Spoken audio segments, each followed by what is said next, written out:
તેણે મર્યાદાને વે મૂકી દીધી. અંગ દેખાય એવા ઝીણા અને કિંમતી વસ્ત્રો પહેરવા માંડ્યો. આ સાંભળીને બાજુમાં બેઠેલા ગોપાળાનંદ સ્વામીએ કહ્યું કે જો એ પોતે જ ભગવાન બનવા માંગતો હોય તો આજથી જ તેની બધી સિદ્ધિઓ વિદાય લેશે.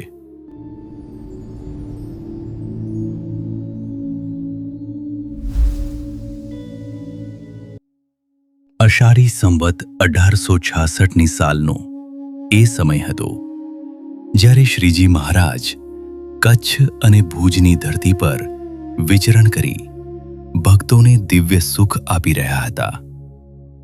તેરા ગામમાં થોડા દિવસ રોકાણ કર્યા બાદ મહારાજ કાળા તલાવ ગામે પધાર્યા. અહીં ભીમજી સુથાર નામના એક અત્યંત પ્રેમી ભક્ત રહેતા હતા. તેમનું ઘર સાવ સામાન્ય અને નાનું હતું. એટલું નાનું કે માંડ એક ઢોલિયો સમાય અને છાપરું પણ એટલું નીચું કે ઊભા રહીએ તો માથું અડે. પરંતુ જ્યારે સાક્ષાત પુરુષોત્તમ નારાયણ તે ગાર માટીની ઓરડીમાં પધાર્યા ત્યારે તે ઓરડી અધિક તેજસ્વી અને બ્રહ્મમય બની ગઈ. મહારાજે પોતાના ભક્તના મનોરથ પૂરા કરવા માટે તે કાચા ઘરમાં રહીને તેને અક્ષરધામ જેવું પવિત્ર બનાવી દીધું. મહારાજની આ કેવી અપરંપાર દયા કે માયામાં લપેટાયેલા જીવોને માત્ર પોતાના દર્શન અને સંબંધથી જ મુક્તિનો માર્ગ સુલભ કરી દીધો. લોકો માટે જે મોક્ષ મોટી સાધનાઓથી પણ દુર્લભ હતો તે મહારાજની સાનિધ્યમાં સાવ સહજ બની ગયો હતો. બીજા દિવસે સવાર પડી ત્યારે રવજી સુથાર નામના ભક્ત પોતાના ઘરેથી મહારાજની રસોઈ માટે સીધું સામગ્રી લઈને આવ્યા. રસોડામાં સામગ્રી આપીને તેઓ જ્યારે પાછા વળતા હતા ત્યારે અંતર્યામી પ્રભુની નજર તેમના પર પડી. મહારાજે રવજીને રોકીને એક બહુ ઊંડો પ્રશ્ન પૂછ્યો. રવજી, પ્રભુ સાંભળે છે? રવજીએ સચ્ચાઈ સ્વીકારતા જવાબ આપ્યો, મહારાજ, કોઈ વાર સાંભળે છે. રવજીનો આ જવાબ સાંભળી મહારાજે સભામાં બેઠેલા અન્ય ભક્તો તરફ જોયું અને માર્મિક ટકોર કરતા કહ્યું, જોયું ને, આ રવજી તો પહેલા એવી દિવ્ય અવસ્થામાં હતા કે પોતે બ્રહ્મ મોહુલમાં વિચરતા અને બીજા અનેક જીવોને પણ ત્યાં તેડી જવાની શક્તિ રાખતા.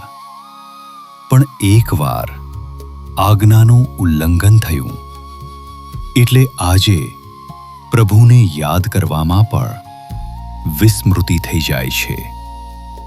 આ એ આજ્ઞા લોપ્યાની દશા છે. સભામાં બેઠેલા સૌ ભક્તો આ સાંભળીને આશ્ચર્યચકિત થઈ ગયા. તેમને થયું કે રવજી જેવા સમર્થ ભક્ત કે જે બીજાને ધામ દેખાડતા હતા તેમનાથી એવી તો કઈ ભૂલ થઈ ગઈ હશે. જિજ્ઞાસાવશ એક હરિભક્તે મહારાજને પૂછી જ લીધું, મહારાજ, રવજીએ આપની કઈ આજ્ઞા લોપી જેના કારણે તેમની આટલી ઊંચી સ્થિતિમાં પણ ગાબરું પડ્યું? મહારાજની આ ગંભીર વાણી સાંભળી આખી સભા સ્તબ્ધ થઈ ગઈ.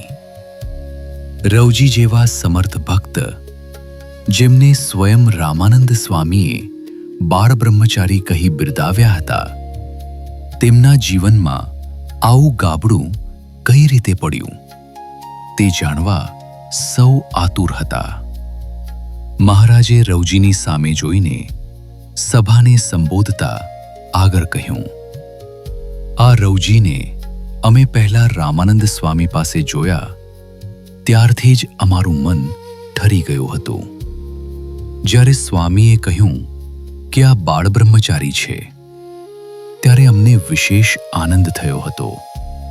અમે જ્યારે ફરી કચ્છમાં આવ્યા ત્યારે અમને વિચાર આવ્યો કે જો રવજી કચ્છમાં વિચરણ કરે અને સત્સંગ કરાવે તો અહીં સત્સંગ ખૂબ દ્રઢ થાય.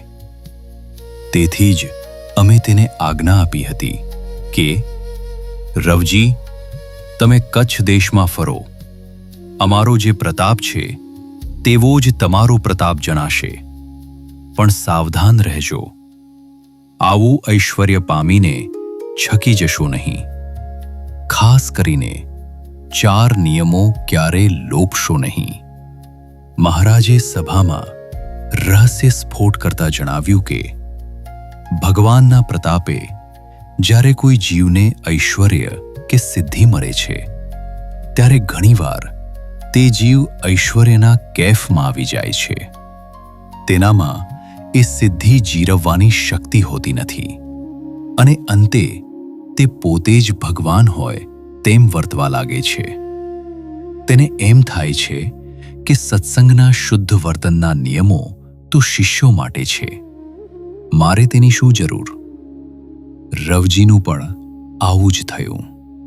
મહારાજે રવજીએ લોપેલી એ આજ્ઞાઓ વિશે વિગતવાર જણાવ્યું કે અમે તેને સ્પષ્ટ કહ્યું હતું કે ક્યારેય ઝીણા અને કિંમતી વસ્ત્રો પહેરશો નહીં. કોઈએ રાંધી આપેલ થાળ ક્યારેય જમશો નહીં. બાઈઓની સભામાં બેસીને વાતો કરશો નહીં. પરંતુ રવજી આ મર્યાદાઓ ભૂલી ગયા.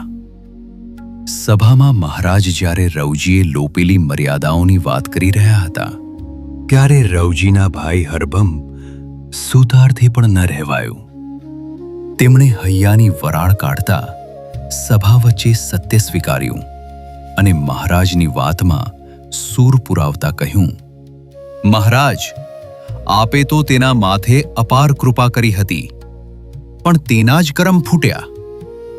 આપે તેને કચ્છમાં સત્સંગ પ્રસારવા મોકલ્યો હતો, પણ તે ત્યાં તો માત્ર 4-5 દિવસ જ ફર્યો અને પછી લાલચમાં આવી કાઠિયાવાડ ભેગો થઈ ગયો. ત્યાં જઈને તેણે પોતાની સિદ્ધિઓનો દુરુપયોગ શરૂ કર્યો.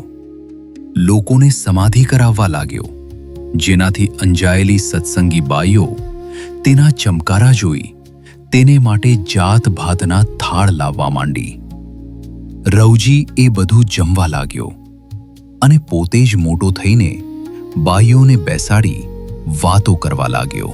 હરભમ સુથારે આગળ વધતા રવજીની ભૂલોની હાર મારા વર્ણવી. તેણે મર્યાદાને વે મૂકી દીધી. અંગ દેખાય એવા ઝીણા અને કિંમતી વસ્ત્રો પહેરવા માંડ્યો.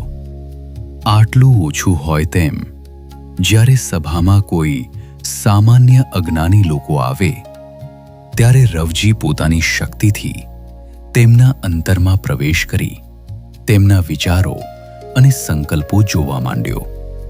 અરે, એ અજ્ઞાની લોકોના અંતરમાં કાંઈ ભગવાન હોય? એમનામાં તો માત્ર કર્મના જ હિસાબ અને વાસના હોય. રવજી એ બધું જોવા ગયો. એમાં એની બુદ્ધિ પણ ભ્રષ્ટ થઈ.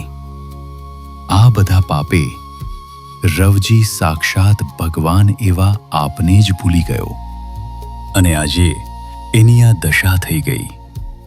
મહારાજે હરભમની વાત સાંભળી શાંતિથી સભાને સમજાવ્યું કે જ્યારે ભક્ત પ્રભુની આજ્ઞા છોડીને સિદ્ધિ કે માનના કેફમાં ચડે છે ત્યારે તેની આવી જ અવસ્થા થાય છે.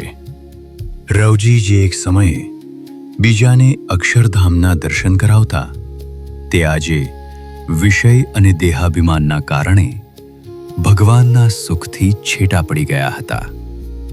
સભાના ભક્તો માટે આ એક જીવંત ઉદાહરણ હતું કે સિદ્ધિઓ કરતાં પણ ભગવાનની આજ્ઞામાં રહેવું એ જ સૌથી મોટું સામર્થ્ય છે.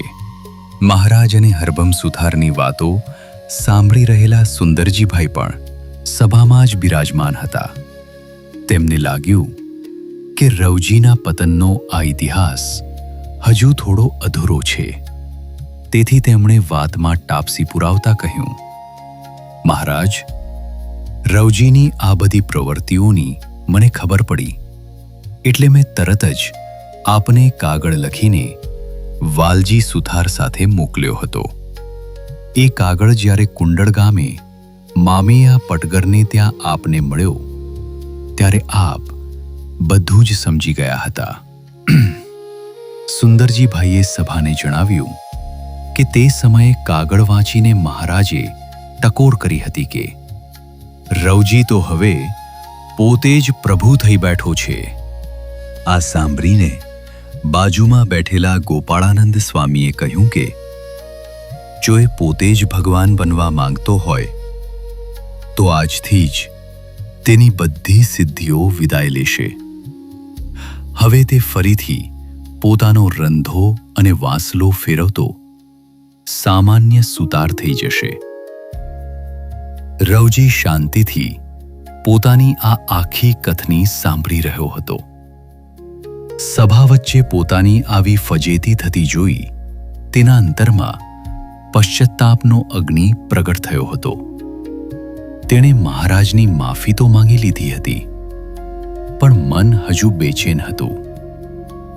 તેને સતત એ વાતની બળતરા રહેતી કે મહારાજે મારા પર કેટલી મોટી દ્રષ્ટિ કરી હતી. મને ઐશ્વર્ય આપ્યું જેથી હું સત્સંગ વધારવામાં ટેકારૂપ બની શકું, અને હું કેવો અભાગ્યો કે સાક્ષાત પૂર્ણ પુરુષોત્તમ નારાયણનો જ સમૌર્યો થવા નીકળ્યો. મેં ભગવાન સામે જ બાથ પીડી. રવજીને એ વાતનું પણ આશ્ચર્ય હતું કે આટલો મોટો અપરાધ કરવા છતાં મહારાજે દયા કરીને તેના ભાઈ હરભમને તેનો વ્યવહાર સાચવવાની ભલામણ કરી હતી.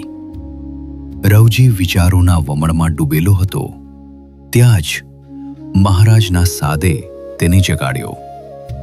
મહારાજે સહજતાથી પૂછ્યું, રવજી, હવે રોટલાનું કેમ ચાલે છે? રવજીએ અત્યંત દીનતાથી હાથ જોડીને જવાબ આપ્યો, મહારાજ, હવે તો ખેતરે શાંતિ હાંકવા જાઉં ત્યારે રાતનો વધેલો ઘટેલો રોટલો સાથે બાંધી જાઉં છું. જો ઘરે કાંઈ ન વધ્યું હોય તો માત્ર પાણી પીને દિવસ કાઢું છું. મહારાજે હસતા મુખે પૂછ્યું, કેમ, તારી ઘરવાળી રોટલા નથી કરી આપતી? ત્યારે રવજીએ ઊંડો નિસાસો નાખીને વ્યથા ઠાલવી, મહારાજ, એ તો અત્યારે એના માવતરે ગઈ છે, અને અહીં હોય તો પણ હું જે કહું એનાથી ઊંધું જ કરે. હું રોટલાનું કહું તો ખીચડી રાંધે, અને જો ક્યારેક મસાલાવાળી સારી રસોઈ કરવાનું કહું તો મને જ સામો ઉપદેશ આપે કે હવે તો તમે ભગત થયા છો, તમને વળી સ્વાદના ચટકાશાના. રવજી નીચું જોઈને પોતાની દુર્દશા વર્ણવતો હતો, અને મહારાજ મંદ મંદ હસી રહ્યા હતા. મહારાજે મજાકમાં કહ્યું, રવજી, તને પત્ની તો ખરી માથાની મળી છે હો. આના કરતા તો તું સાધુ થઈ જા તો વધુ સુખી થઈશ. આ સાંભળીને ઓરડાની અંદર રહેલા રવજીના ભાભીથી ન રહેવાયું. તેમણે અંદરથી જ અવાજ દીધો, મહારાજ, એને માથાની તો આપે જ કરી દીધી છે. આપે જ્યારે રવજીને માથે 2 જમ પૂરી કરી એટલે કે ઐશ્વર્ય પાછું ખેંચ્યું ત્યારે તેની પત્ની આખી રાત રોઈ છે. બોર બોર જેવડા આંસુ પાડ્યા છે, ને જ્યારે તમારી પાસે આવી હતી ત્યારે તમે જ તેને આ બધું શીખવાડ્યું હતું. ભાભીની આ નિખાલસ વાત સાંભળી મહારાજ ખડખડાટ હસવા લાગ્યા અને કહ્યું, આવી વાતો ન કરાય.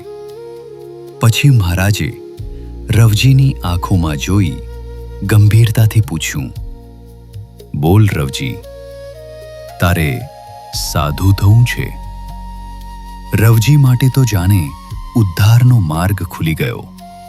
તેણે તરત જ હાથ જોડીને કહ્યું, મહારાજ, જો તમારી આજ્ઞા હોય તો હું અત્યારે જ સાધુ થવા તૈયાર છું. રવજીનો આવો નિર્મળ પશ્ચાતાપ જોઈ મહારાજ પ્રસન્ન થયા અને વિલંબ કર્યા વગર તેમને દીક્ષા આપી સત્સંગમાં રામદાસ તરીકે નવું જીવન બક્ષ્યું. જે રવજી એક સમયે સિદ્ધિના કેફમાં માર્ગ ભૂલ્યો હતો, તે જ રવજી હવે મહારાજની આજ્ઞાના પરમ ઉપાસક સાધુ રામદાસ બની ગયા.